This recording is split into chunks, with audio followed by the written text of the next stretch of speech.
Olá a todos, eu sou o Newton Sebraga e esse é o canal de vídeo do Instituto Newton Sebraga. Periodicamente eu venho aqui para conversar com vocês sobre tecnologias antigas, atuais e até mesmo do futuro, coisas que ainda poderão estar nos laboratórios de pesquisa das grandes empresas ou ainda que nem se pensou em se trabalhar para que elas fossem desenvolvidas. Hoje eu vou trazer para vocês uma tecnologia do passado, mas que é importante porque vocês podem ainda encontrar equipamentos que utilizem essa tecnologia.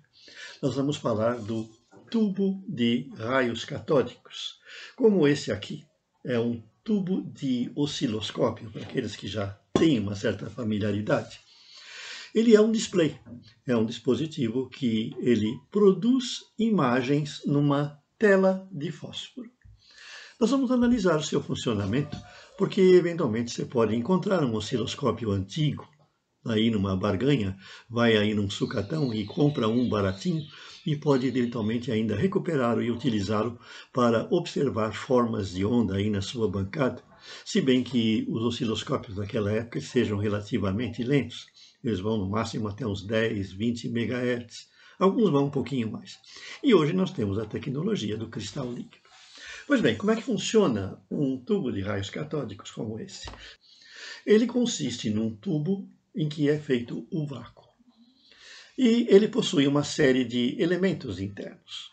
Por exemplo, nós começamos pelo cátodo, que está colocado na boca desse cano, no gargalo aqui, no seu canhão eletrônico. Esse cátodo ligado à Terra, ele vai ficar com excesso de elétrons. Se nós aquecemos esse cátodo, ele vai formar em torno dele uma nuvem de elétrons. E nós podemos concentrar essa nuvem na forma de um feixe, formando o que a gente chama de feixe de raios catódicos. Sim, é isso mesmo. Raios catódicos são feixes de elétrons. Os raios catódicos foram descobertos lá no início do século passado. E já naquela época eles eram usados para se observar formas de onda, quando o efeito foi descoberto nos tubos de vácuo. Na frente do tubo de raios catódicos nós temos uma tela recoberta com fósforo. Nesse aqui o fósforo é branco, mas existem também osciloscópios com fósforo verde. Só que para acelerar aquele feixe de elétrons que são negativos, eu preciso de um alto potencial positivo. Então, aqui na frente do tubo de raios catódicos, nós temos uma cobertura interna feita de material condutor. Ela é grafitada, chama-se aquadac. E nela nós podemos aplicar um potencial bem alto, da ordem de centenas ou milhares de volts, através desse eletrodo aqui. Então, temos que ter uma fonte de alta tensão, que vai variar de 400 volts para os osciloscópios bem pequenos, até mais de 3.000 volts para osciloscópios grandões.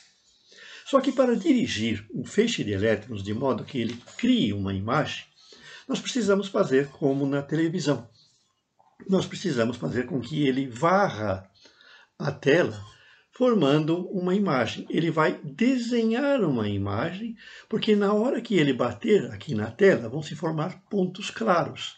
Se esse ponto se movimentar rapidamente, ele gera uma imagem. Ele pode desenhar uma senoide, por exemplo, se eu conseguir fazer ele se movimentar de acordo com essa senoide. Então, para isso, nós precisamos colocar aqui no canhão do osciloscópio diversos eletrodos que vão controlar justamente o movimento dos elétrons segundo o ângulo que eles vão incidir lá na tela. Ou seja, nós vamos começar a direcionar esses elétrons. Então, o primeiro conjunto de eletrodos que a gente tem é esse tubo que vocês podem ver aqui na imagem, esses tubos que formam o eletrodo de foco. Porque a tendência, na hora que eles são atraídos, é dispersar. Então, em vez de formar um pontinho luminoso e um traço nítido, eles vão formar uma mancha. Nós vamos ter uma imagem borrada. Então, aplicando através do terminal apropriado, aqui atrás, a uma tensão de controle, nós podemos fazer com que os elétrons se dirijam exatamente para um ponto único lá na tela.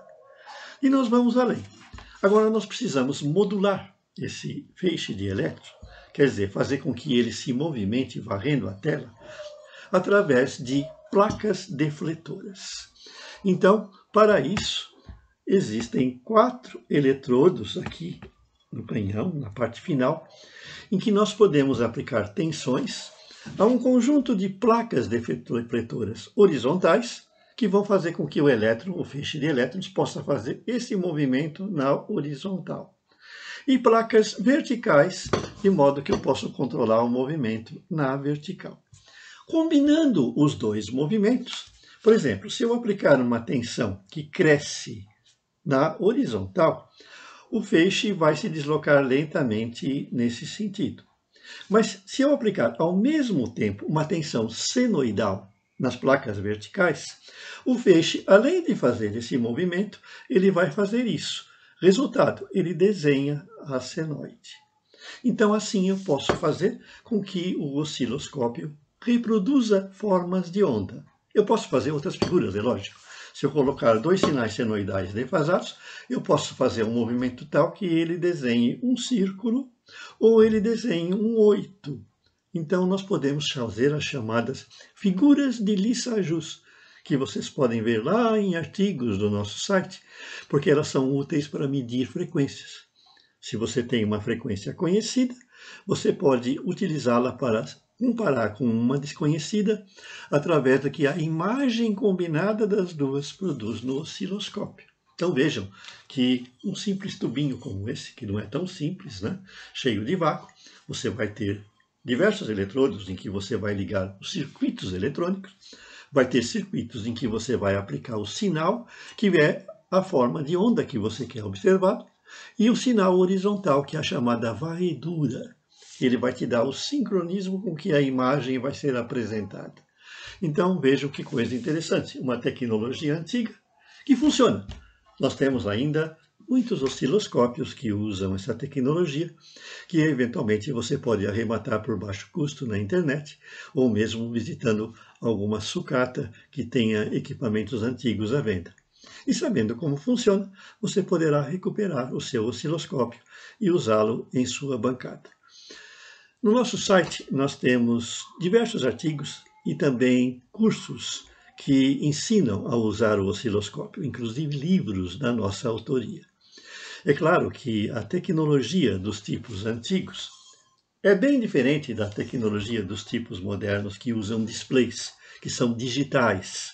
É como a TV, da analógica que utilizava o cinescópio, que é igual a isso, nós passamos para os displays de planos, displays de cristal líquido, displays de LEDs e semelhantes.